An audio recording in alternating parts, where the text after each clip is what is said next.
पार लगाना बजरंग बली से पार लगाना बजरंग बली। जय नंद लला वृषभानु बली। जय नंद लला वृषभानु बली। जय वृंदावन जय कुंज गले। जय वृंदावन जय कुंज गले। जय राम लला जय जनक लले। जय राम लला जय जनक लले। जय जय लक्ष्मण बजरंग बली। जय जय लक्ष्मण बजरंग बली। जय राम लला जय जनक लले। जय राम लला जय जनक लले। जय राम लला जय जनक लले। जय लक्ष्मण जय बजरंग बली। जय लक्ष्मण जय बजरंग बली। जय लक्ष्मण जय बजरंग बली। जय लक्ष्मण जय बजरंग बली।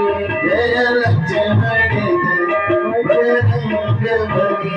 जय लक्ष्मण जय बजरंग बली। बोलिए भागवत भगवान की। आज ये किसी भी दृष्टि से देखा जाए तो कहीं हमारा और आप लोगों का किसी जन्म का पुण्य था, किसी जन्म का मिलन था कि वो पुनर्मिलन होने का सौभाग्य हमें आपको पुनः फिर प्राप्त हुआ। कहा है कि भागवत में 4 ही अक्षर है, 5वां अक्षर नहीं है। आपसे पूछा जाए कि आप कथा श्रवण करने आए हैं तो कौन सी कथा आपने श्रवण किया, तो हम ये कहेंगे कि हमने कथा सुना है भागवत जी की कथा। तो भागवत में कितने अक्षर? 4 अक्षर। सबसे पहला अक्षर का नाम है भा, दूसरा है गा, तीसरा है वा और चौथा है ता। ये पूरा जो भागवत 12 स्कंद 18,000 श्लोक में जो पिरोजा गया, जो माला रूपी ये भागवत है, ये भक्ति, भा का मतलब भक्ति और गा का मतलब ज्ञान और वा का मतलब वैराग्य।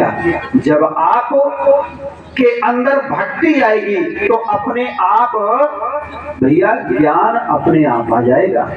जब भक्ति करेंगे तो ज्ञान आएगा, जब ज्ञान आएगा ना, भक्ति ज्ञान, जब आपको ज्ञान आ जाएगा तो आपको वैराग्य अपने आप आ जाएगा। वैराग्य को बुलाने की कोई आवश्यकता नहीं पड़ती।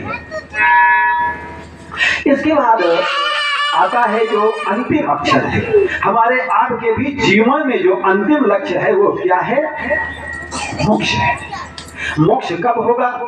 जब आपके अंदर त्याग की भावना, त्याग की वृत्ति नहीं होगी, तब तक हमें आपको, हमारे आपके जीव को कल्याण होने वाला नहीं है। ये आप भले कह ले कि हमने कथा सुन लिया और हमने गया जगन्नाथ जी का भात दे दिया, हमें आपको मोक्ष हो गया ना। ये मोक्ष होने का मतलब है, मोक्ष तब होगा कि अयम निजः परो वेत्ति गणनानाम लघु चेतसाम। ये जब आप में भागवत सुनने के बाद भी यदि आपके मन में विचार रहा कि यह मेरा है और यह तेरा है, यह तेरा है, यह मेरा है, यदि 1/2 मेरा है, 1/2 आपका है, तब ये भागवत सुनने का औचित्य मेरे भाई बंधुओं नहीं है। सुभाषितानी कहता है, श्लोक कहता है, मैं नहीं शास्त्र कह रहा है, क्योंकि आप लोगों की प्रेरणा से अध्ययन किया, पढ़े हो, और मैंने श्लोक नहीं बनाया है। उसमें लिखा है कि अयम निजः परो वेत्ति गणनानाम लघु चेतसाम उदार चरितानाम। जब आपका हृदय उदार होगा तब क्या होगा कि वसुधैर् कुटुंबकम। जब आप उदार चरित्र के होंगे तो आपका हृदय कैसे होगा? वसुधैर् कुटुंबकम, पूरा पृथ्वी, पूरा संसार एक परिवार होगा। संघे शक्ति सर्वदा। आप इस तरह से हाथ कर लीजिए ना तो आप अपने दुश्मन को नहीं पार पा सकते हैं, लेकिन आप मुट्ठी को बंद कर लीजिए। यह गेदालाल का सौभाग्य है कि आज हम तो कहते हैं कि जिसको भाई ने ऐसे हो, रथ कैसे चले? रथ एक हो, समाज एक हो, लेकिन रथ में पहिया कितने होते हैं? दो। तो आज मानिए कि इस भागवत महोत्सव में ये दो पहिया अर्थात दो स्तंभ मान लीजिए कि दो स्तंभ हैं।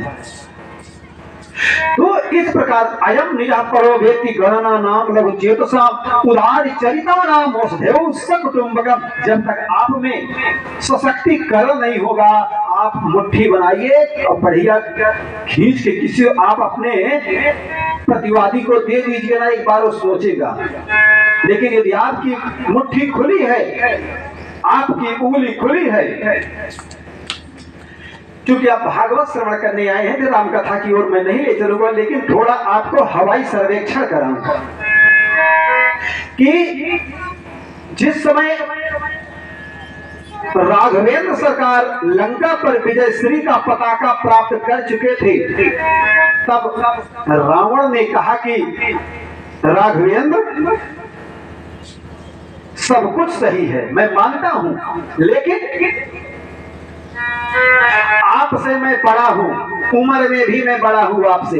रावण कह रहा है राम जी से, राघवेंद्र से कहता है, मेरे राघव से कहता है कि राघव, आप मुझसे उम्र में छोटे हो, मैं आपसे उम्र में मैं बड़ा हूं, आपसे मैं शास्त्र का ज्ञाता हूं, आप शास्त्र के ज्ञाता नहीं हो।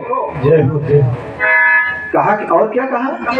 कहा कि राम, मैं ब्राह्मण हूं और आप क्षत्रिय हो, इसलिए आप भी मुझसे बड़े नहीं हो। कहा फिर कहा कि आपकी अयोध्या तो वैसे अयोध्या है, लेकिन मेरी लंका तो सोने की लंका है। तुलना किया जाए तो मेरी यह राजधानी जो लंका है ना, वो बहुत बहुमूल्य है। तब कहा बताओ भैया रावण कि कैसे मैं विजय प्राप्त कर लिया? कहा एक अंतर है बस, मेरा भाई तेरे साथ है, तेरा भाई तेरे साथ है और मेरा भाई मेरे साथ नहीं है। यही कारण है कि आज राघवेंद्र सरकार ने लंका पर विजय प्राप्त कर लिया। चलिए, जब कभी भगवान की कृपा होगी तो राम कथा जब होगा तब उसमें आपको हवाई सर्वेक्षण नहीं, आपको हम एक एक प्रकरण पे मैं लेके चलूंगा। अब आए भागवत की तरफ। तो भागवत में महात्म्य, जैसे कुछ भी कहा जाता है तो हर व्यक्ति का कोई ना कोई महात्म्य होता है। तो लोग कहते हैं ना, अरे भाई आप लोगों के मन में भी विचार आया होगा कि आपने पोस्टर देखा, बैनर देखा, कार्ड देखा, तो आपने पूछा होगा कि अरे भाई आप पंडित जी को बुलाए रहे, जिनके बारे में आपने सुना है कि नहीं? कि हर लोगों के मन में विचार होता है कि भला पंडित जी को बुला रहे हैं तो क्या आपने कथा को सुना है या कैसे होगी कैसे नहीं है? उसके महात्मा को, जो उसके गुण को बताया जाता है, वही महात्मा है। तो पहला इस श्लोक में बताया है कि सच्चिदानंद रूपाय विश्वोत्पत्त्यादि हेतवे तापत्रय विनाशाय श्री कृष्णाय वयं नमः। भगवान आज सूत जी महाराज सौनक आदि ऋषियों से कहते हैं कि हे सौनक आदि ऋषि, सच्चिदानंद रूपाया। यदि चाहे व्याकरण की दृष्टि से चाहे साहित्य की दृष्टि से देखा जाए तो सत धन चित धन आनंद भगवान कैसे हैं, जो हमेशा हमेशा कितना भी दुख पड़े तब भी वो मुस्कुराते रहे, और कितना भी सुख पड़े तो भी मुस्कुराते रहे, ये है आनंद। सत चित जिसका अंदर वाही हमेशा आनंदमय हो, भगवान के प्रति चरण के में अनुराग बना रहे, वही भगवान की भक्ति है। कहा कि सच्चिदानंद सत धन चित, हमेशा हमेशा जो भगवान के श्री चरण रज की धूल के इंदु की बिंदु में जो भगवान के भक्ति के रंग की सागर के गोता में अपने एक इंदु की बिंदु में जो स्नान करते हैं वो है भागवत की कथा। भागवत इसीलिए कहा जाता है, भागवत क्या है, ज्ञान गंगा है। आज सच्चिदानंद रूपाया सत धन चित। एक बात बताइए कि आज तक कहना नहीं चाहिए लेकिन ये 110वीं ग्रहवी कथा है ये लगभग। जब इनके यहाँ तारीख रखने आए थे तो 104 या 5 थी, तो 3-4 कथा बीच में हो गई, 4-5 कथा। तो इस समय तो आज तक बहुत से नव्य व्याकरण के, प्राचीन व्याकरण के बहुत विद्वान भी मिले, लेकिन हमने कहा महाराज ये बताइए सत का मतलब, सत चित का मतलब जो हमेशा चित्त में, हमेशा जो सत में चित्त रहे वही सत चित्त है। लेकिन ये बताइए कि आनंद, या कि जितने लोग भी बैठे हों या जितनी दूर तक ये ध्वनि प्रसारण यंत्र के माध्यम से आवाज जा रही हो, आज तक मुझे कोई नहीं बताया कि आनंद का उल्टा क्या होता है। जैसे आपने सुना होगा कोई गरीब है तो उसका विलोम, पर्यायवाची नहीं, विलोम। विलोम, यदि आप गरीब हैं तो उसका विलोम होगा अमीर, यदि आप अमीर हैं तो उसका गरीब, आप ऊंचे पे हैं तो उसका विलोम नीचा, दुख है तो सुख, रात होगी तो दिन, शाम होगा तो सुबह। लेकिन आज तक मेरे माई बाप किसी ने नहीं बताया कि आनंद का उल्टा क्या होता है। अरे भाई आप कहेंगे, जैसे आप जाते हैं ना, अब पार्टी में लोग जाते हैं तो उसमें भोजन करते हैं तो कहते हैं बड़ा आनंद आया। अरे गौरव, आपको मैं क्या बताऊं, आनंद आया कि आपको भूख लगी थी, आपने भोजन कर लिया, भूख दूर हुई, आनंद कहाँ आया। उस दृष्टि से देखा जाए, अब आप थोड़ा अब सत्संग में चलिए, भागवत के अंदर सत्संग में अंदर घुसेंगे तब ये बात आपके समझ में आ जाएगी। जैसे कहा है कि आनंद, आनंद का कोई उल्टा आज तक नहीं हुआ। जैसे भोजन करते कहा बड़ा आनंद आया, अरे भैया आनंद कहा, आपको भूख लगी थी, भोजन कर लिए, भूख खत्म, आनंद कहाँ आया। जैसे आपको कहा जाए कि भैया गेदालाल यहाँ आइए, या इनके पुत्र से कहा जाए भैया सूरज यहाँ आइए, तो सूरज को बुलाया गया ना। यही पंचम स्कंद में जब आपको कथा श्रवण कराई जाएगी जड़ भरत की कथा में, तो कहा गया कि भैया गेदालाल आइए, तो भैया गेदालाल आए कहाँ, गेदालाल है कौन कि जानत तुम ही हो जाई, जो जिसको जाना है, जिन्होंने गाया वो पाया नहीं, और जिन्होंने पाया वो गाया नहीं। कैसे कि सत्य को छिपाया गया और झूठ को बताया गया कि क्या क्या सत्य है। जो सत्य होता है भैया ना, उसको छिपा दिया जाता है, और जो झूठा बात होती ना उसको खूब प्रचलित कर दिया जाता है। इस प्रकार जब कहा कि सत्य को छिपाया गया, झूठ को बताया गया कि क्या क्या सत्य है। तब कहा कि बचपन में बताया गया धराधाम सत्य है। बोलिए भागवत भगवान की जय। इस प्रकार से कहा कि बचपन में बताया गया कि धराधाम सत्य है, और जवानी में बताया गया कि अर्थ काम सत्य है। कहा कि बचपन में बताया जाता है कि धराधाम सत्य, खूब खेलो पियो मौज करो मस्त करो रहो। और जब हम आप युवा होते हैं ना, तब कहा जाता है कि जितना कमाई करो, क्योंकि आर्थिक युग है, जितना कमाई करो वही उतना ही कम है। इस बचपन में बताया गया कि धराधाम सत्य है, और जवानी में बताया गया कि अर्थ काम सत्य है। और जब पिंजरे को पंछी छोड़कर उड़ा, तब अंत में बताया गया कि राम नाम सत्य है। अंत में बताया जाता, लेकिन हम आप कुछ कर नहीं सकते हैं, और करना भी चाहें, मान लीजिए प्राण तो है नहीं, लेकिन यदि करना भी चाहे तो हमारे भाई बंधु जिसके लिए करते रहते हैं कि मेरे मेरे, वही चार भाई लोग इतना कस के बांध देते हैं या कि चाहबो करे तो नहीं कर सकते हैं। तो इस प्रकार कहा कि आनंद है वो वही सत्य, जो सत्य न दूसर धर्म समाना। सत्य के समान कोई भैया धर्म नहीं है। इसलिए आप बड़े प्रेम से भगवान का रूप कैसे है, वो आनंद है।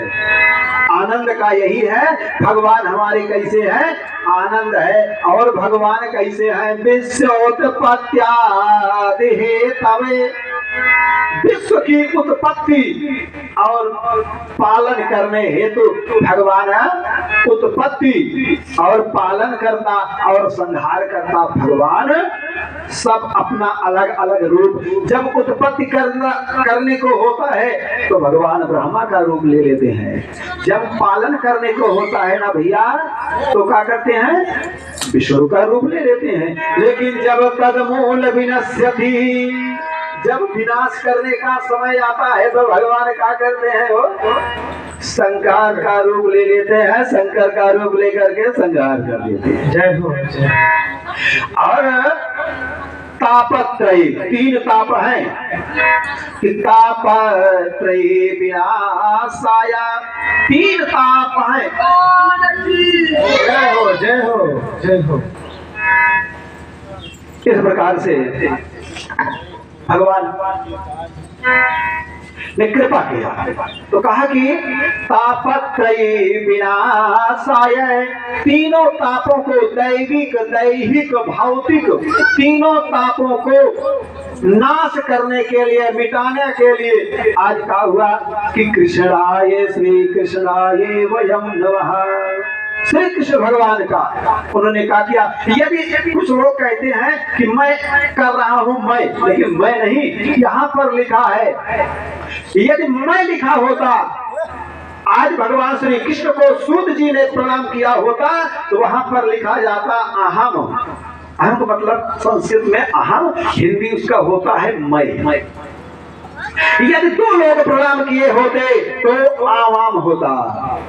हम दोनों मिलकर के प्रणाम कर रहे हैं, हम दो मिलकर के, लेकिन यहाँ पर लिखा है वयम, हम सब मिलकर के, अर्थात पूरे नारायणपुर वाले मिलकर के भागवत भगवान को प्रणाम कर रहे हैं, तो वयम नमः। इसी प्रकार से एक बार भैया भोलेनाथ, जब भी एक बात माताओं को विशेष बात ये आती है कि जब भी दिन भर पति देवता कहीं पर रहें ना, शाम को जब जावें तो पहले जलपान कर लें, भोजन कर लें, तब कोई बात बताया जाए। नहीं, जब पति देवता जब भोजन करने जब बैठते हैं ना, तब पत्नी जी बताती आज पड़ोसी के यहाँ झगड़ा हो गई। हाँ, और क्या बताते हैं कि फलाने के यहाँ पुलिस आई रही, फलाने के यहाँ से अपना कुछ तकरार होगा, इस प्रकार कहने का तात्पर्य ये है कि एक बार भगवान भोलेनाथ बैठे थे, एकांत में भगवान का ध्यान कर रहे थे। पार्वती जी भी साथ में बैठी थी और पार्वती जी ने पूछा, कहा महाराज आप मेरे नाथ हो, मैं आपसे एक बात पूछ लूं? कहा कि बिल्कुल एक बात है, आप नहीं दो बात पूछ लो। कहा कि हर एक पत्नी का धर्म है कि वो अपने अंदर की वेदना को, हर पत्नी का धर्म है कि अपने अंदर की वेदना को अपने पति के सामने व्यक्त करे। और भाई वही तो पीड़ा समझ सकता है और कोई पीड़ा समझेगा। लेकिन एक बार यही भोले बाबा बैठे थे, पार्वती जी ने एकांत में बैठे थे और कहा कि नाथ, जैसे कहा कि हे प्रभु आप मेरे नाथ हो। कहा एक बार भोले बाबा सिर तो हिला दिए भैया, कि शिव पुराण में बात आती है, ऐसे सिर को तो हिला दिए। लेकिन कहा कि देवी आप कहां सोच रही हो कि मैं आपका नाथ हूं? कहा कि मैं आपका नाथ तो मैं पहले बाद में बना, मैं पहले किसका नाथ हूं मैं नहीं कह रहा हूं। तुलसी रामचरितमानस में लिखा हुआ है, थोड़ा सा आप झलक देखेंगे। जब पार्वती जी ने हाथ जोड़ करके कहा कि हे नाथ आप मेरे नाथ हो तो आप मेरी बात को सुनना।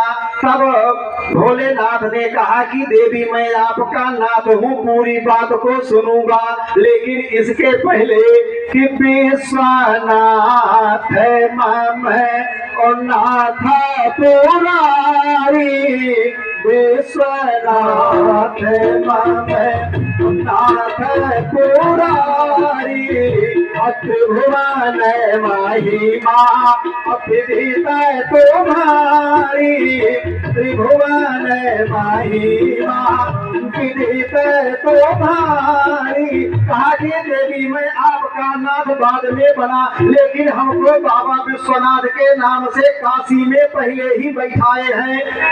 तो इसलिए कहा कि श्री कृष्णाय वयम नुमः, हम सब मिलकर के पूरे नारंगपुर वाले मिलकर के मथुरा के अधिष्ठात्र देवता द्वारकाधीश को प्रणाम करते हैं। बोले कृष्ण कन्हैया लाल की। अब इसके बाद जब भागवत के मुख्य देवता कौन है? कृष्ण कन्हैया लाल। इसके बाद मुख्य देवता कौन है? कृष्ण भगवान। लेकिन कृष्ण भगवान तो हैं, लेकिन क्या है, इनके तो कोई आचार्य भी रहे होंगे। इसको कृष्ण भगवान की कथा या पूजा कराने के लिए कोई आचार्य भी रहे होंगे। उनकी कथा को किसने सुनाया? तो उन्होंने कहा कि उनके एक आचार्य है, वो कौन है? आचार्य सुखदेव जी महाराज। कहा जब आचार्य सुखदेव जी महाराज हैं तो उनका उन्होंने प्रणाम किया। कहा कि यम प्रव्रजन्तमनुपेतमपेत कृत्यं द्वैपायनो विरह कातरया जुहाव। यम प्रव्रजन्तमनुपेतमपेत कृत्यं द्वैपायनो, अर्थात वेद व्यास जी को द्वैपायन कहा जाता है। संसार में आप लोगों की बात क्या है भैया, लेकिन आप लोग इतने हृदय के यदि कठोर हो तो बात की बात है, और वो कौन सा पिता या माता होगी कि ऐसे सामने पुत्र का जन्म हुआ हो और पुत्र इस संसार को छोड़ करके चला जाए, तो उन माता पिता के हृदय में क्या पीड़ा होती है वो वही जान सकता है मेरी माई बाप, जिसके सामने माता के और पिता के सामने पुत्र उठ करके चला जाता है। तो आज कहते हैं कि विरह का तरया जुहावा, विरह करते हैं जिसको कहते हैं कि द्वैपायन। आज वेद व्यास जी को जो द्वैपायन कहा जाता है, आज वह पुत्र के लिए विरह करते हैं। कि वो कैसे करते हैं कि ललना मोरा छूट गए गए परदेसवा, ललना मोरा छूट गए गए परदेसवा, ललना मोरा छूट गए गए परदेसवा, गए परदेसवा। कहा कि ललना मोरा छूट गए बन बसवा, ललना मोरा छूट गए बन बसवा, ललना मोरा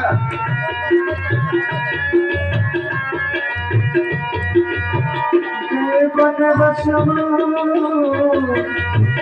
ललन मोरा छूट गए बन बसवा, ललन मोरा छूट गए बन बसवा।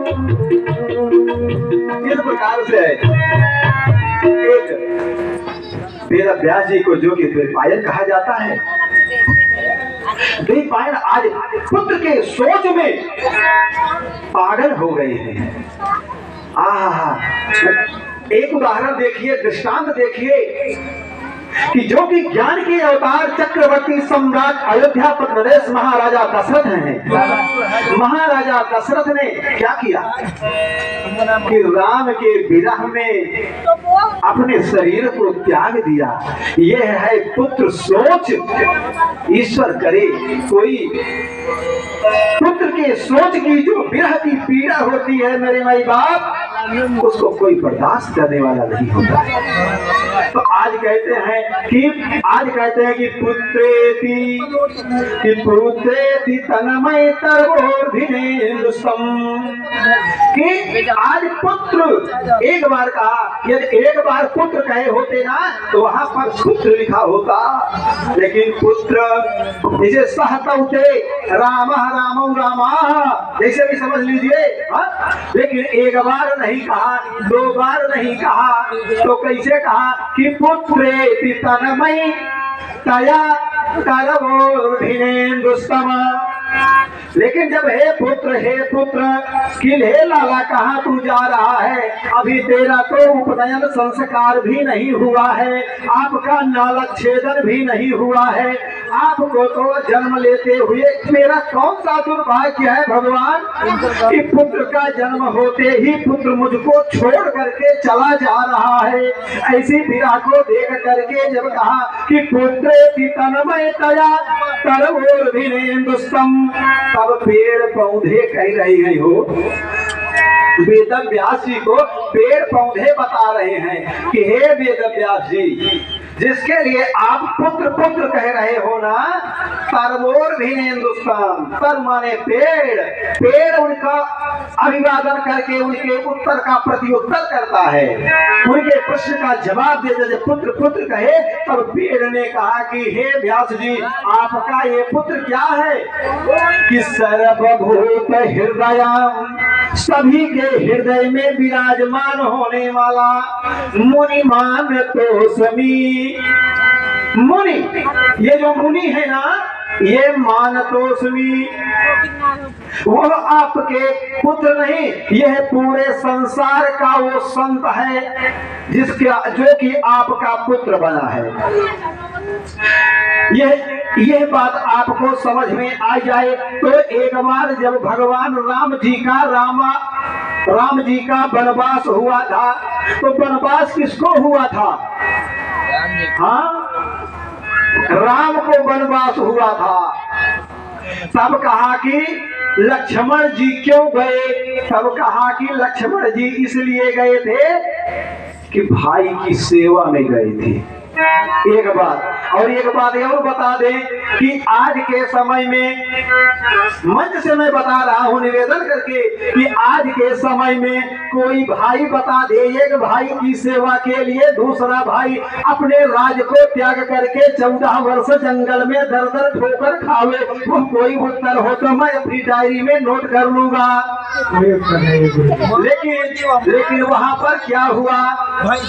एक प्रमाण जो लौकिक प्रमाण है कि वो भाई के प्रेम के कारण वनवास गए थे। लेकिन यहीं पर एक बात मैं और आपको बताऊं कि सास तीर्थम ससुर तीर्थम, कलयुग की मैं बात बता रहा हूं। और पहले भी था कि सार तीर्थम, सास तीर्थम, ससुर तीर्थम, ज्येष्ठ भ्राता तीर्थम। सास तीर्थ पहले थे माता तीर्थम, पिता तीर्थम, ज्येष्ठ तीर्थम बांधवा, और ढिगे ढिगे सर्वत्र तीर्थम सर्वतीर्थ नारियः। हाँ, अब आप कहेंगे कि पहले के तीर्थ समय में तीर्थ कौन थे? माता पिता, दूसरे में भाई, तीसरे में भाई बंधु परिवार और पूरा समाज। ये है प्रणाम योग पूजनीय थे। लेकिन अब आज के समय में क्या है? वो सासु तीर्थम, ससुर तीर्थम, अतीर्थ ज्येष्ठे साधु। और ढिगे ढिगे सार तीर्थम सर्व तीर्थ नारियः। वहां पर यदि, लेकिन ये आपको मनोविनोद के लिए बताए थे, लेकिन यह ना कहना कि महाराज इसलिए गए थे। हाँ, तो वहां पर उन्होंने किस लिए गए? तो वहां पर जब गए तो वहां पर राम और लक्ष्मण जी का विवाह, भरत भैया का, शत्रुघ्न भैया का विवाह जनकपुर में हुआ था। तो बताइए, यदि एक पिता की एक कन्या तुम भैया के साथ विवाह हो जाए तो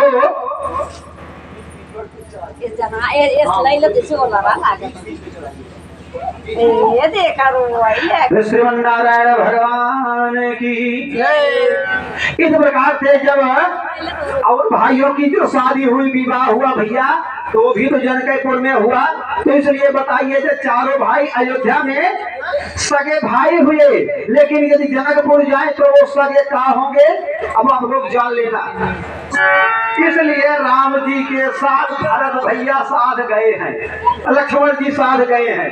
और जब लक्ष्मण जी साथ गए हैं ना, तो एक बार जब भैया लखन लाल को जब पता चला कि भैया को वनवास हो गया है, तो कहा कि हे भैया, हम भी आपके चरण के शरण के इंद की बिंद की सेवा में मैं स्नान करूंगा। तब कहा कि जाओ पहले अपने माँ से पूछ लो ना। वाह, हम तो कहते हैं ये सब जो देवियां बैठी है ना, बड़ी पूजनीय है। हो आज के समय होता ना, तो कहते जहाँ पिता की संपत्ति में 1/4 लगना है, वहां पर अब आज के बाद यदि जंगल गए पता नहीं लौटेंगे कि नहीं लौटेंगे, अब तो 1/3 ही लगेगा। हाँ, लेकिन वहां पर उन्होंने क्या कहा कि लक्ष्मण जी से मैया ने कहा कि बेटा आप तो धन्य हो गए कि प्रभु की सेवा में आप जा रहे हो, लेकिन उसके पहले मैं धन्य हो गई कि आज लक्ष्मण जी जैसे पुत्र को मैं जन्म दे दिया। तब कहा कि पुत्रवती जुवती जग सोई, पुत्रवती जुवती जग सोई, रघुपति भागते 50 सोत होई, रघुपति सुसुत होई। तब कहा कि आज मैं धन्य हो गई कि आप जैसे मैं पुत्र को जन्म दे दिया। अभी तक तो नहीं, एक बात बता दे, 100 में कहीं पर ये पृथ्वी वीरों से खाली नहीं है भैया, लेकिन कहीं 100 में नहीं, हजारों में देखा जाए कि कौन पुत्र है। इनमें से जो लोग बैठे हों वो हाथ उठा के बताइए कि हम डायरी नोट कर लेंगे उनका नाम। वो कौन पिता है या वो कौन पुत्र है जो अपने पिता के नाम से बैंक में खाता खुलवाया हो? कोई हो तो बताइए, कोई नहीं है। लेकिन आज इनका श्रेय नहीं, आज गेदालाल ने जो कार्य करने के लिए तत्पर है, इस भागवत महोत्सव को जो गौरवान्वित कर रहे हैं, आज कहीं ना कहीं देखा जाए तो इनके पिता का पुण्य सिंचित हो रहा है। आज इनके माता पिता की कृपा हुई, क्योंकि अब आप कहेंगे कि महाराज जी गलती कह रहे हैं, लेकिन आप सही मैं बता रहा हूँ। अब आप देखिए कि बाढ़ा ही पिता के यह धर्म, बाढ़ा ही पिता के धर्म, खेती है वो बजाया अपने ही कर्म, अपने ही कर्म। इस प्रकार से कहा कि आज पुत्र के ऊपर जब पिता की कृपा होती है, एक बात बताई दे भैया, कभी कभी जब मुझे याद आती है तो बड़ा मुझे सुख होता है। जब से इस संसार से जन्म देने वाले माता पिता ने सर से जब छाया हटा लिया ना, तब से हम कुछ ऐसी कथा है कि उस कथा को ही कहना हम बंद कर देंगे। मैं नहीं कथा कहता। एक बात समझिए कि आप कहाँ हैं, कैसे हैं, क्या कर रहे हैं, यह जिम्मेदारी या कहीं पर आप विचार करिए। सूरज जी हो या कोई भी हो, नाम तो मैं नहीं जानता, लेकिन कहीं लेट भी होता, देरी होती है, कहीं गए हो तो आभास करना कि पिता का फोन जाता है, माँ का फोन जाता है कि कहाँ पर हो, इतना विलंब हो रहा है, जल्दी घर आओ ना। पिता का लक्षण होता है, ये पिता का ये कर्तव्य नहीं, पिता की जिम्मेदारी नहीं। ये पिता इसीलिए तो पिता होता, हर दुख को, हर कष्ट को सह करके पिता जन्म देता है, उसका लालन पालन करता है। चलिए अब आगे की ओर चला जाए, फिर बहुत आगे अंदर फिर और कथा फिर आ जाएगी। चलिए इसके बाद उन्होंने कहा कि सर्वभूत हृदय मुनिमान तो स्वामी, कि यह जो आपका पुत्र है ना, सबके हृदय में विराजमान होगा, सबके हृदय में अपनी छाप छोड़ने वाला होगा। इसलिए आपको मैं प्रणाम करता हूँ कि जो ऐसे पुत्र को आपने जन्म दिया। कहीं देखा जाए गेदालाल से ज्यादा पूजनीय इनके पिता हैं, सूरज से कहीं ज्यादा इनके पिता की गौरव आज गौरवान्वित हो रही है।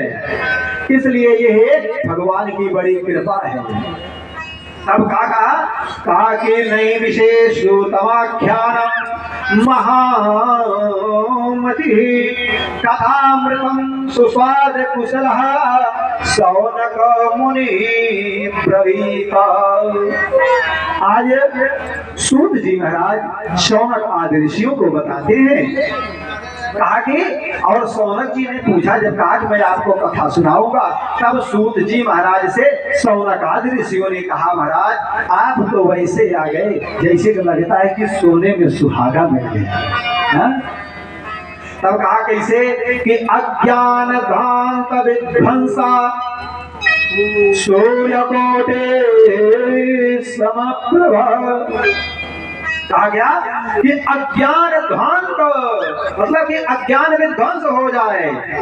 कुछ चीज ऐसा है, हम आप कहते हैं ना, नाश शब्द एक है, कुछ वो भी जरूरी है, लेकिन समय पर सब अच्छा लगता है भैया, बिना समय के कुछ अच्छा नहीं लगता है। जैसे कि अज्ञान ध्वंस, नाश, विनाश, विध्वंस, ये सब ये अभी देखा जाए तो यही होगा। ये थोड़ा बड़ा अटपटा शब्द है। ये जैसे कोई कह दे नाश, तो आप क्या समझ रहे हैं? नाश बड़ी अच्छी बात है का? नहीं, अच्छी बात है। यदि आपको बुखार हुआ हो, दवाई खा लीजिए तो आपके बुखार का नाश हुआ कि नहीं? अंधेरा हुआ हो और बिजली जल जाए तो अंधकार का नाश हुआ कि नहीं? लेकिन अवसर जान करके काम करना चाहिए। जैसे कि एक बार कथा हो रही थी भैया, एक बार हम कथा ऐसे सुनने, आप लोग ऐसे सुनने गए ना, तो हमें भी एक बार कथा नहीं कर रहे थे, प्रवचन नहीं कर रहे थे, वहाँ यज्ञ में आचार्य के पद पर था। तो एक कथावाचक बड़े वृद्ध थे, जैसे बाबा जी हैं, ऐसे वृद्ध थे, और उन्होंने वही एक बात कहा कि समय समय से होता है और समय समय की बात, और कभी कभी का दिन बड़ा तो कभी कभी की रात। तो वही बतिया हमें याद थी भैया, और वही हम भी दूसरे कथा में कह दिए। तो एक महात्मा थे, कहा कि देखिए भाई, कभी कभी जब अवसर होता है कहना नहीं चाहिए, तो सम्मेलन की कथा भी, जिसको कहते हैं खींचा खींची की कथा, जैसे कोई वक्ता बोलता तो उसमें आप बाल में खाना निकाले। तो यही बात आ गई। तो जब बात आई तो वही मुझे याद था कि हमने कहा कि भैया यही बात प्रसंग चल रहा था, हमने भी कह दिया कि समय समय से होता है और समय समय की बात, और कभी कभी का दिन बड़ा तो कभी कभी की रात। एक जो बाद में जब कथा बोलने के लिए वक्ता का आवाहन हुआ, मंच पर मंचासीन हुए, तब उन्होंने कही बैठे भैया ये तो एक कौन सी कथा है कि कभी कभी का दिन बड़ा तो कभी कभी की रात। तो महाराज जी का नंबर मेरे पास था, दूसरे दिन फोन कर लिए। उन्होंने कहा अरे बच्चा अल्पज्ञान भयंकर पूरा जानो था बोलो। हमें कहा भैया बाबा जी गलती तो हुई लेकिन आप बताओ फिर। तब कहा कि इसको आपने पूरा किया था कि नहीं। हमने कहा था इसको तो पूरा किया कि समय समय से होता है और समय समय की बात, और कभी कभी का दिन बड़ा तो कभी कभी की रात। बिल्कुल सत्य है। तो कहा कैसे सर। हमने कहा बाबा कैसे सर। तो कहा कि भैया ऐसे कहा कि समय समय से होता है और समय समय की बात, और राम जन्म का दिन बड़ा तो कृष्ण जन्म की रात। तो इस प्रकार यही चीज अवसर, जब तक अवसर ना प्राप्त हो तब तक वो किसी बात को कहना नहीं चाहिए। जैसे यदि वो कहते हैं भगवान का नाम लेना अच्छी बात है, क्योंकि भगवान का जो नाम लेते हैं ना कि राम रामेति रामेति, राम रामेति रामेति रमे रामे मनोरमे, और सहस्र नाम ततुल्यम राम नाम बराबरी। राम के नाम की बराबरी कोई करने वाला नहीं है। हमने कहा भैया ठीक है। जब कहा कि बात पूरी हो गई कि कृष्ण जन्म का राम जन्म का दिन बड़ा तो कृष्ण जन्म की रात, तो कहा हाँ ये बात तो सही हो गई। दूसरे दिन यही हम भी, क्योंकि एक बार जब कहीं पर कुछ होता है ना तो वास्तव में कथा में जब बढ़िया मंच जब जमता है ना तो हाँ ये पता नहीं चलता कि 12 बज गए हैं, रात की 1 बज रहे हैं।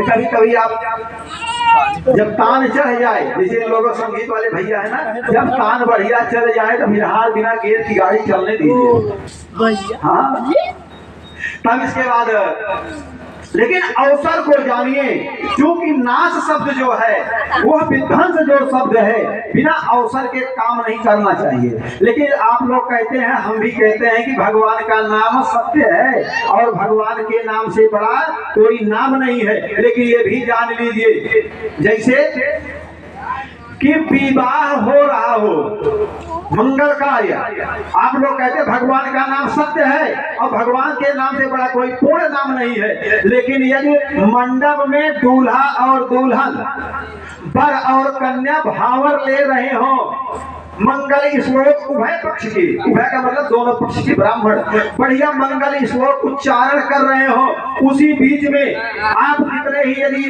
सचमुच के भगवान आ जाए और भगवान एक बार कहिए कि राम नाम, तब जान लो कितना बढ़िया सत्कार होगा भैया। तो और दूसरा दृष्टांत में, जैसे कि आपके यहाँ 3.5 हाथ का पार्थिव शरीर पड़ा हो, सब लोग बिलख रहे हो, और वहां पर क्यों भगवान के अवतार नारद जी ही क्यों ना आ जाए और वहां पर यदि बता दें अपनी पीड़ा बजा करके कि श्रीमन नारायण नारायण नारायण श्रीमन नारायण नारायण,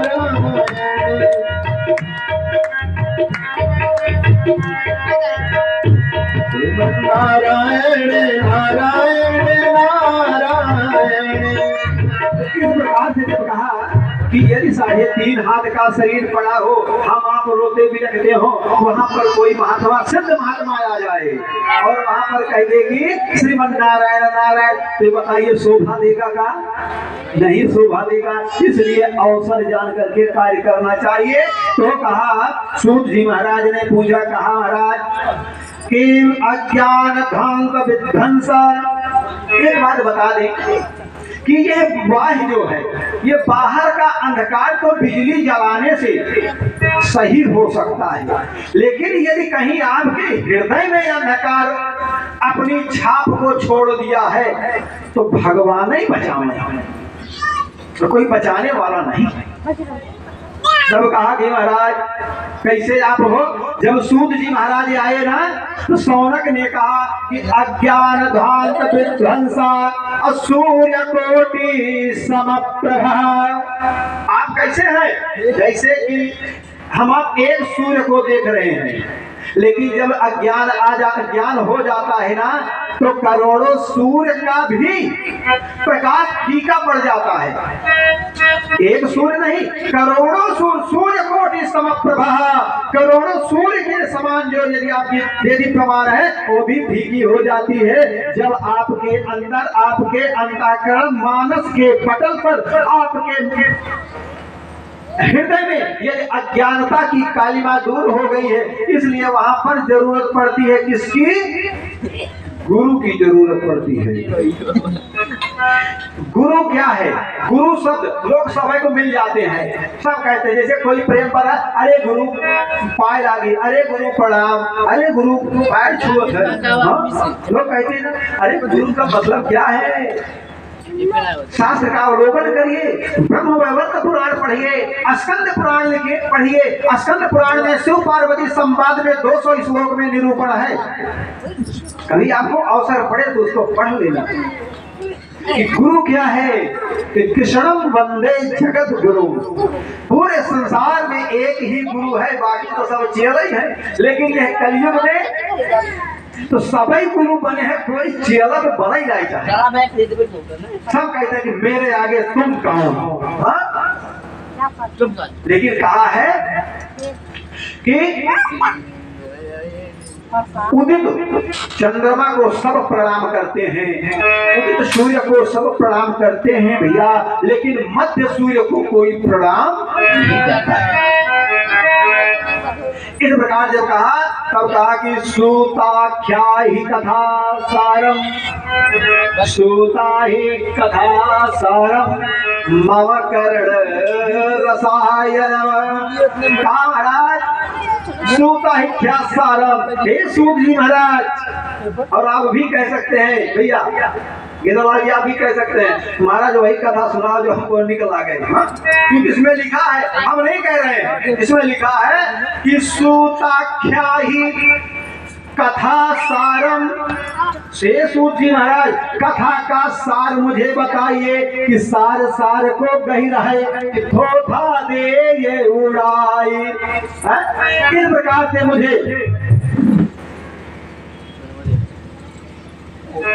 इस प्रकार से कहा कि मुझे कथा का सार बताइए, और कहा कि मम कर्ण रसायनम, जो मेरे कानों को सुनने के लिए अच्छी लगे।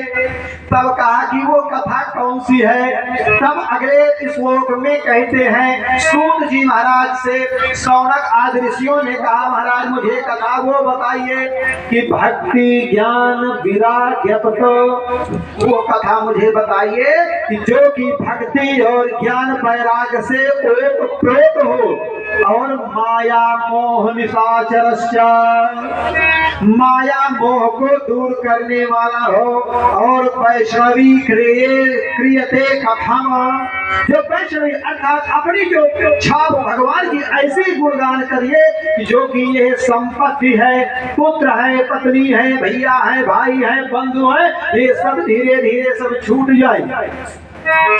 आपको विश्वास ना हो तो श्रीमद् भागवत महापुराण के 8वें स्कंद में लिखा है।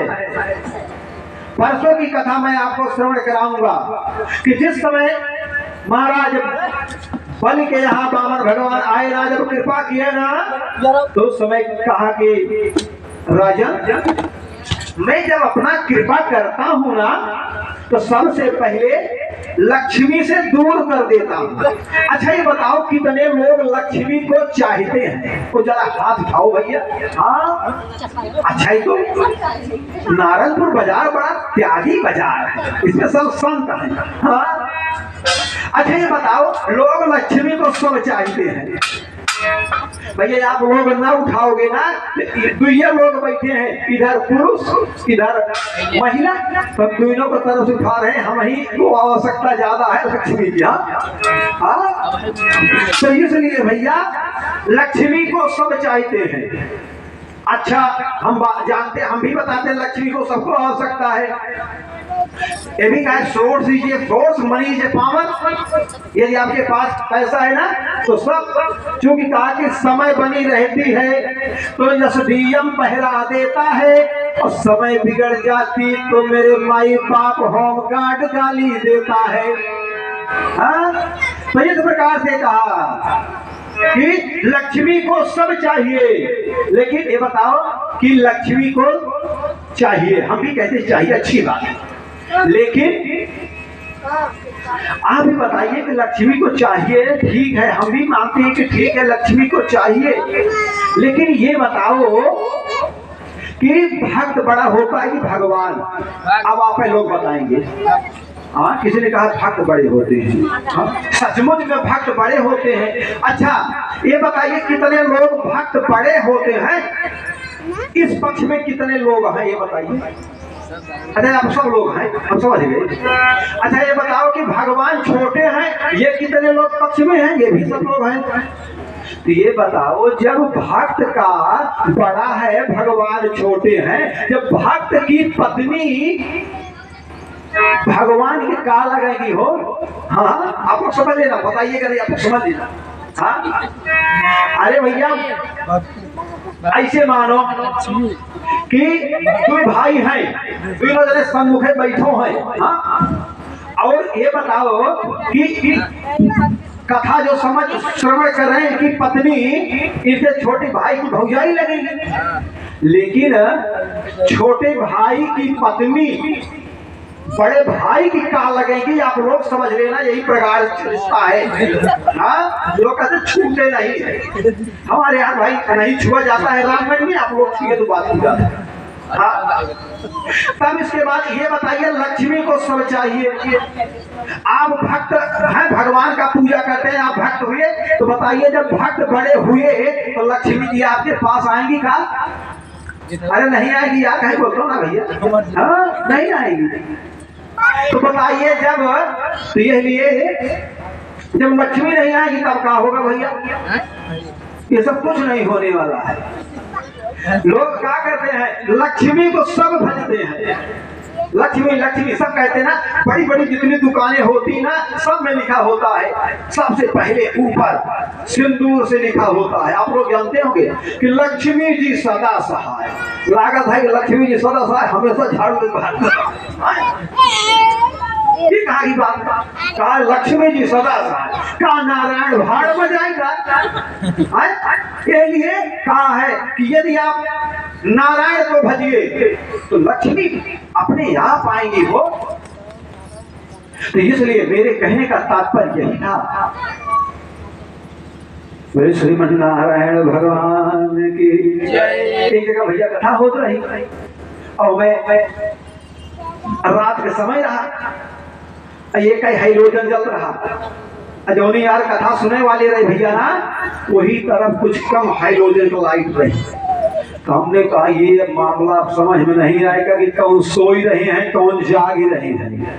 हाँ लेकिन सब तो एक बार बोले कि भागवत भगवान की जय, तो सब कहे जय, लेकिन ये ने बड़ी जोर से लाइट जलाया। हमने कहा वो तो हमें एक ही अनायास से बोलना पड़ा कि हो सके तो यहाँ पर अगरबत्ती जलाना, हो सके तो यहाँ पर अगरबत्ती जलाना, बीड़ी जलाने की कोशिश न करना, बीड़ी जलाने की कोशिश न करना।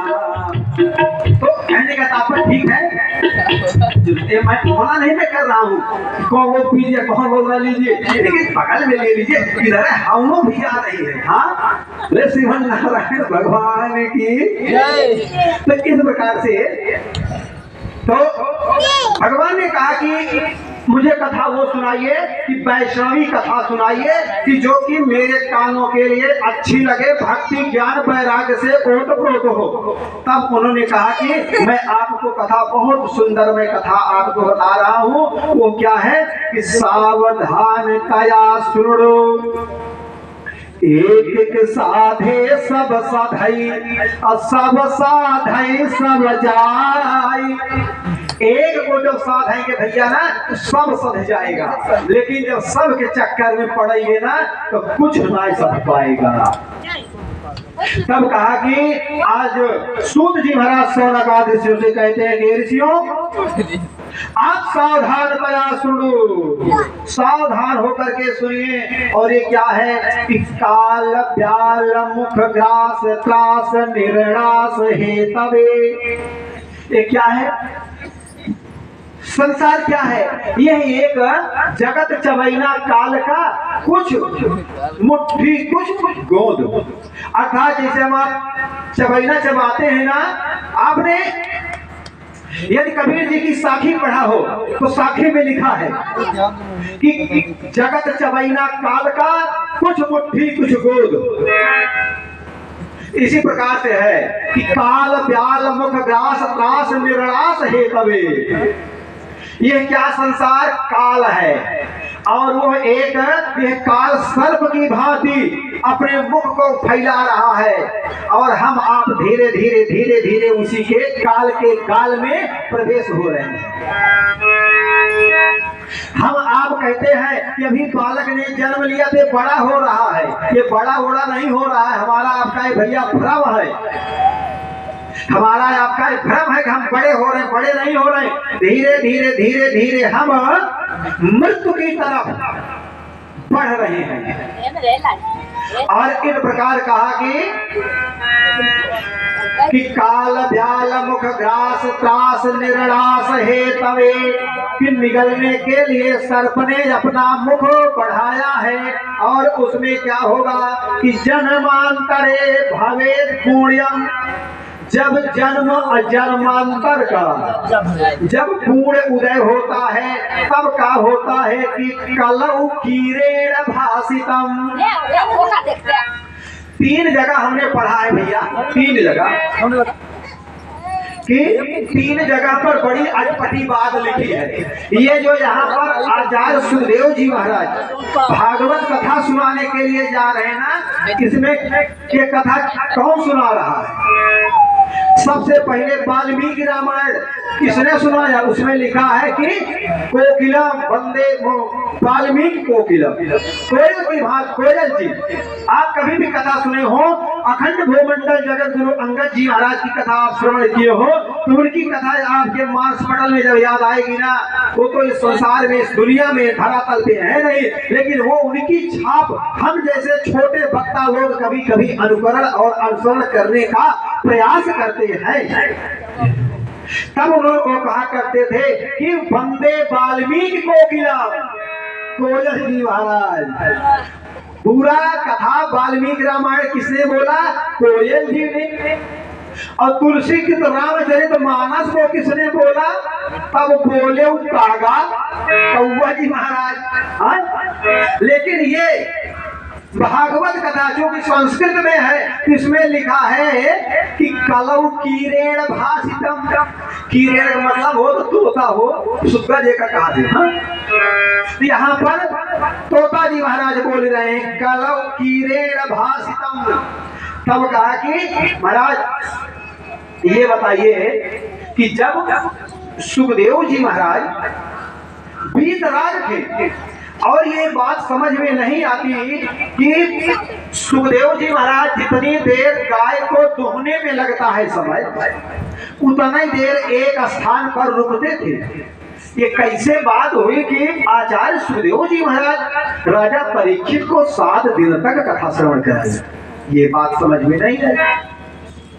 तब कहा महाराज, जिस समय आचार्य सुखदेव जी महाराज गंगा के पावन पवित्र तट पर, अब आप कभी सुखताल गए हो तो सुखताल में, अब ये आज आपका नारायणपुर नहीं, ये स्थान सुखताल मानिए।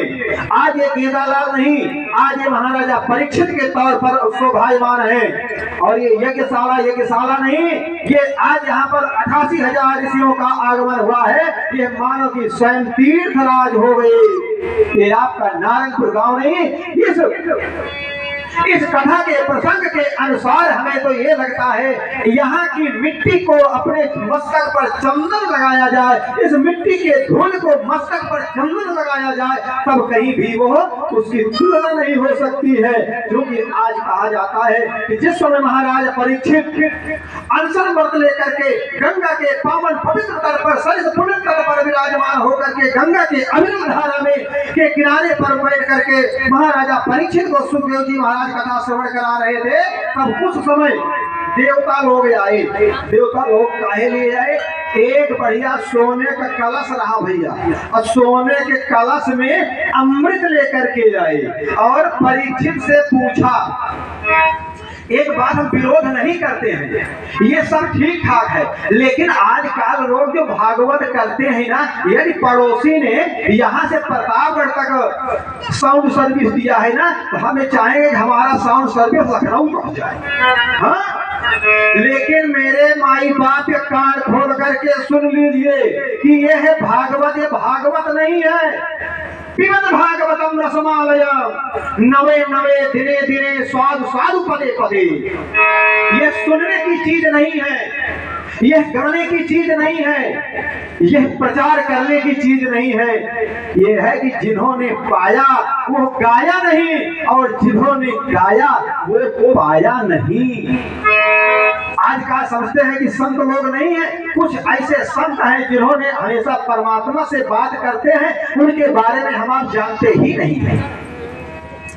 तो इस प्रकार जब देवता लोग अमृत का कलश लेकर के जब आए, तब वो जब लेकर के आए ना, तो परीक्षित के पास गए। कहा कि हे परीक्षित, किस लिए कथा सुन रहे हो?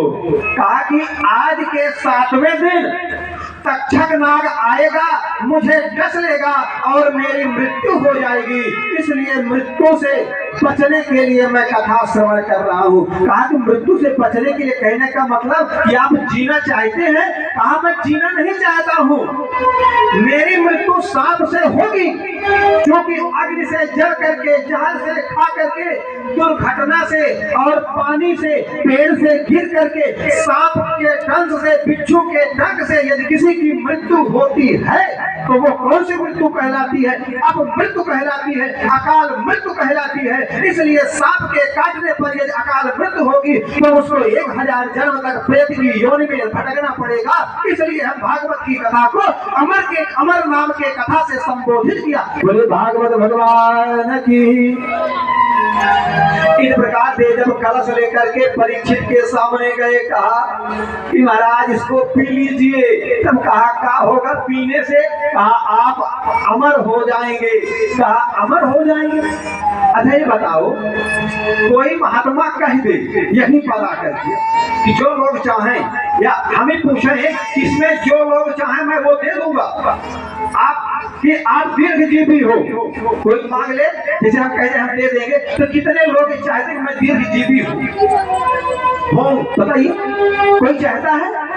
अरे भैया, कोई कह दे चिरंजीवी भाव, दीर्घजीवी भाव। अरे भैया, आप जन्म लिए, आपके सामने पुत्र जन्म लिया, बूढ़ा हो गया चला गया, नाती आया, नाती बूढ़ा हुआ चला गया, गांव के लोग आए पैदा हुए चले गए, आपकी मृत्यु ना होगी ना तो आप घुट घुट करके मर जाएंगे, वैसे ही मर जाएंगे। कि यही कहेंगे अरे भैया हमारे साथ के फलाने रहे चला गए, ये काल के गदहारा रहे आए चला गए, हे भगवान हमार गजवा कहाँ? लोग कहते हैं ना। इसलिए जब तक ईश्वर ने ना कोई बढ़ा सकता है आयु को, ना कोई घटा सकता है। जब तक भगवान आपको आयु दिए हो, हमारा आपका नैतिक धर्म है भगवान के चरण के शरण में रहने का प्रयास करना चाहिए। तब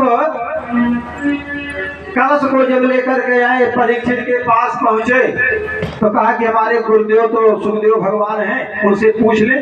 जब सुखदेव के पास गए, कहा भाई देखिए जो भी हो। तब कहा परीक्षित ने उनकी बात को समझ लिया। तब कहा कि कथा, कहा कि क्या कथा क्या सुधा लोके, कहा कथा अमृत और कहा ये कांच का अमृत। लेकिन एक बात है कि यदि आप अपने इज्जत को बचाने के लिए, अपनी प्रतिष्ठा को बचाने के लिए अपने यदि प्राण को भी त्यागना पड़े तो आप अमर हो जाएंगे। लेकिन भैया यदि आप जीवित रहें और आपकी कीर्ति, आपकी ख्याति, आपकी प्रख्याति, आपकी विख्यात यदि कहीं पर गलत सूचना पहुंच गई, यदि आप समाज में अप्रतिष्ठित हो गए, अमर्यादित हो गए, बेइज्जत हो गए और आपके कुल में ऐसा कोई जन्म ले ले कि आपके सुकीर्ति को कुकृत्य में बदल दे, तो फिर आप जी नहीं सकते। क्योंकि कहा है कि प्राण जात पति, प्राण जात पति, पति मतलब इज्जत, प्राण जात पति रहता है और रहे प्राण पति जाए, ऐसा जीवन दृढ़ है कि कह गए अकबर साहब कि प्राण रहे और इज्जत चली जाए, ये मानो कि मुर्दों के समान नहीं कहा जा सकता। और यदि आप अपने इज्जत को, प्रतिष्ठा को बचाने के लिए यदि आपको अपने प्राणों का भी त्याग करना पड़ जाए तो वहां पर प्राण को त्याग दे देना चाहिए, शास्त्र कहता है। इस प्रकार भैया तब कहा कि क्या कथा क्या सुधा लोगे, कहा भाई ये देवता लोग तो बड़े चालू हैं, इतने स्वार्थी हैं कि कहो कहाँ भगवान का कथा सुनने को मिल रहा है और कहाँ पर मुझे अमृत पिला रहे हैं। इस प्रकार से जब कहा ना, कहा कि मैं नहीं, तो परीक्षित ने कहा हम कथा किसी को सुनने नहीं देंगे, आज के 7वें दिन यदि मृत्यु हो जाएगी तो मृत्यु हो जाए, कोई बात नहीं है। इस प्रकार जब कहा ना, तब कहा कि महाराज गुरुदेव जी से हम पूछ लें, तब कहा कि ये जीवन जीने की कला और जीवन जीने का उद्देश्य हमारे गुरुदेव भगवान बताएंगे।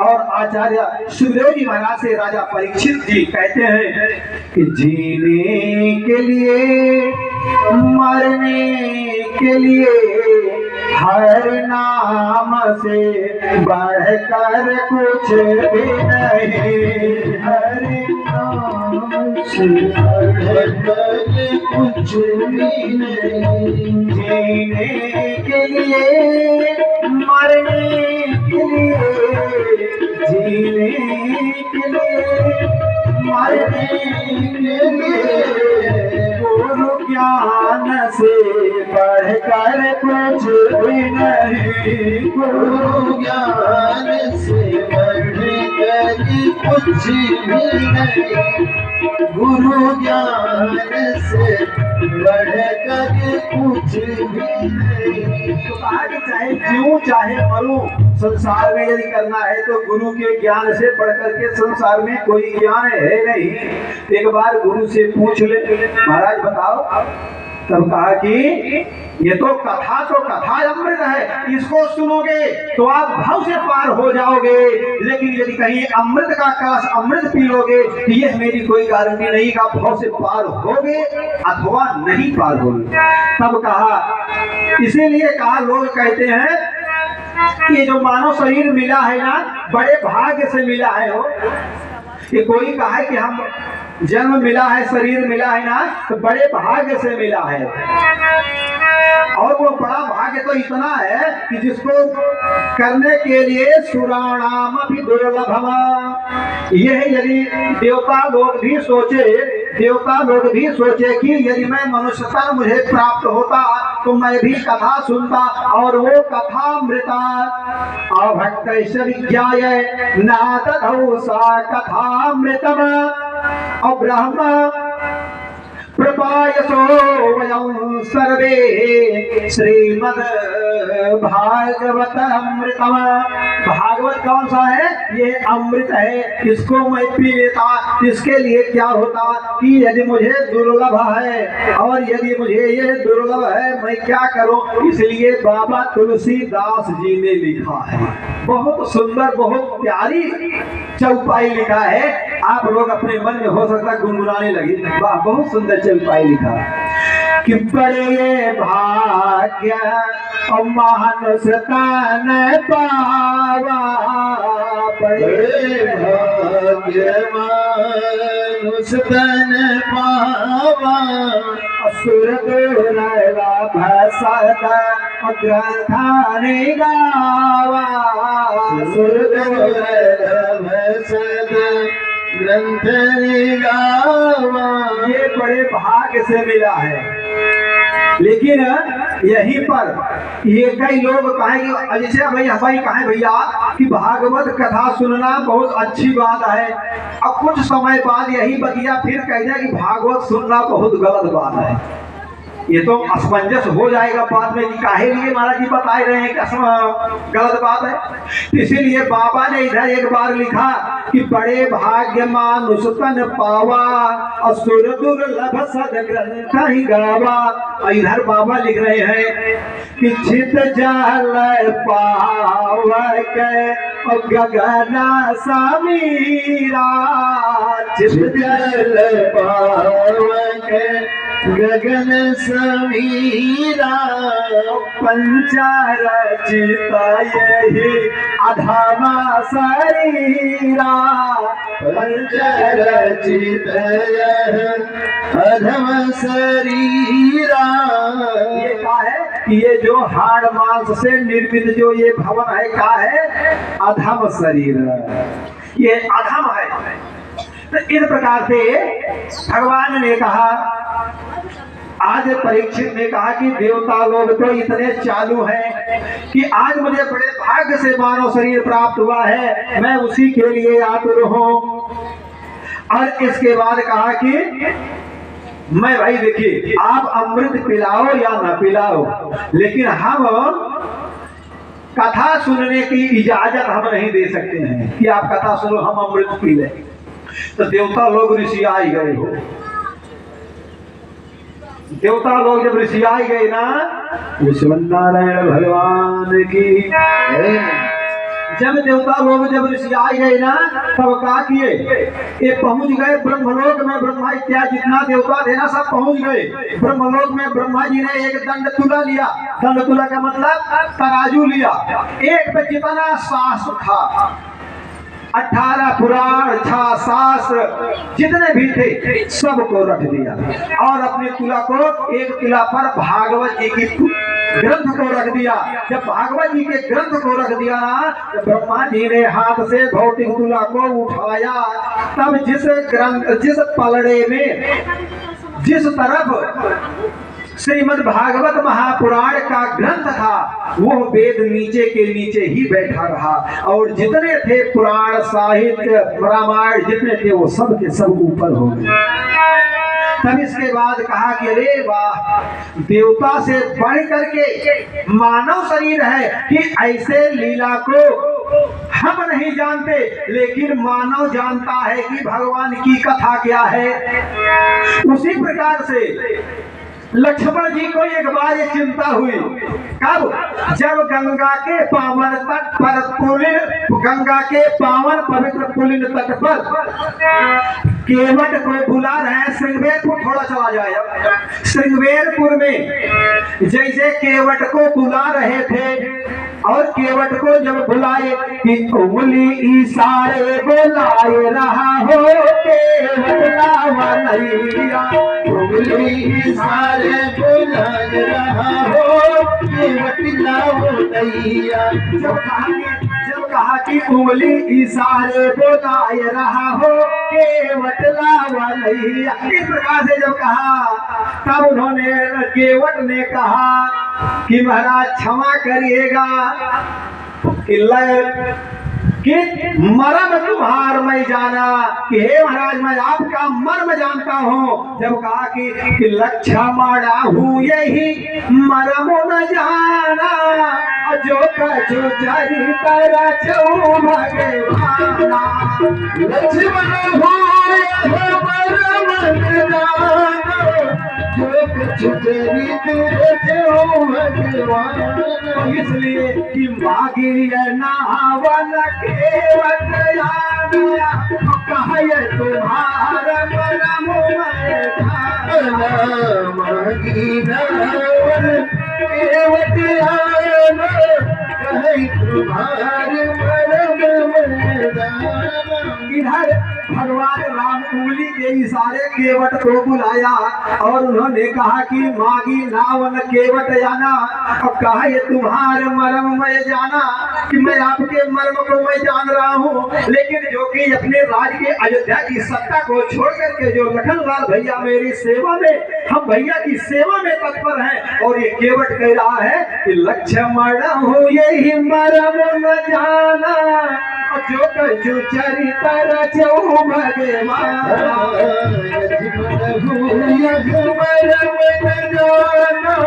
जो कछु चरित रचो भगवान, लक्ष्मण हो यह मरम न जाना, जो कछु चरित रचो भगवान। ये लिए कि मागी नावन केवट जाना, अब कहा ये तुम्हार मरम मय जाना। चलिए कभी जब अवसर आएगा देखा जाएगा, लेकिन यहाँ पर भगवान ने कृपा किया, कहा कि यहाँ पर आज होता कि मानव शरीर धन्य है। और उन्होंने कहा ये तो कौन सी गंगा, ये तो प्रेम की गंगा, ये ज्ञान की गंगा, ये भक्ति की गंगा है। इसमें आज इसीलिए कहा कि देवता लोग भी मानव शरीर प्राप्त करने के लिए तरसते हैं। आज वहां पर केवट अपने को बड़ा बड़भागी माना कि मैं बड़ा भाग्यशाली हूँ कि मैं आज भगवान की सेवा करने का मुझे अवसर प्राप्त हो रहा है। इसलिए कहा कि बड़े भाग्य मानुष तन पावा। अगली चौपाई में क्या लिखा कि छित जल पावक गगन समीर, पंच रचित यही अधम शरीर। यहाँ पर आप जीते रहिए और आपके समाज में, परिवार में आपकी कोई ख्याति ना हो, आपको कोई पूछने वाला ना हो, तो आप पूछिए, घुट घुट करके पूछते हैं कि ये तो शरीर से अच्छा, जीने से अच्छा कितने लोग ऐसे होते हैं जो लोग कहते हैं कि महाराज अब हम बहुत जी लिए, अब मेरा कागज कहाँ छिपा हुआ है। तो यहीं पर ये चौपाई सिद्ध होती भैया।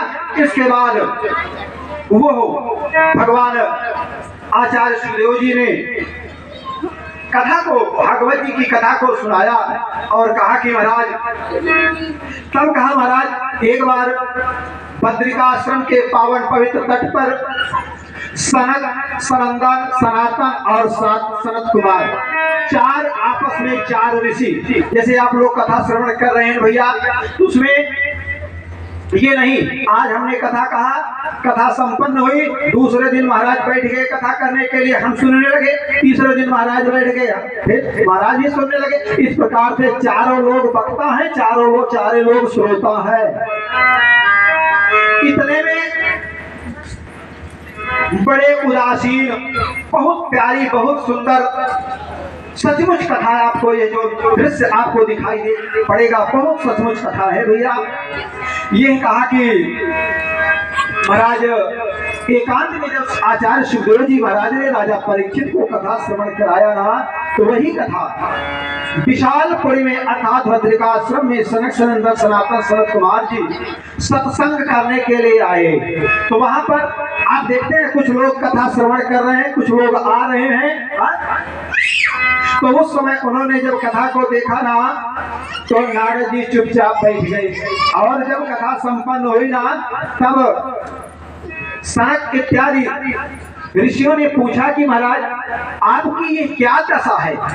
ऐसी दशा से देखने में लग रहा है कि कोई जैसे एक गृहस्थ जीवन जीने वाला व्यक्ति का धन, सोना, रुपया, पैसा के लिए चोरी हो गई हो, चोरों ने आए और घर को लूट करके चले गए। ऐसा आपके मुख के चेहरे की आभा दिखाई दे रही, मुखमंडल का जो आभा है ना, वो आपका आभा खिला हुआ नहीं दिखाई दे रहा है। तब कहा कि महाराज मुझे ये समझ में नहीं बात आ रही है। तब कहा कि मैं क्या बताऊं। तब नारद जी ने कहा कि अहम तो पृथ्वी ज्ञातो अज्ञात का सर्व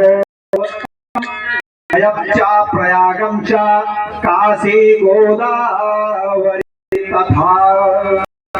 कहा कि जब मैं पृथ्वी पर तल बितल सुताल तल हर तल को मैं 14 लोकों में 13 लोक को भ्रमण कर लिए, लेकिन जब मैं लोक में आना ये कौन सा लोक है?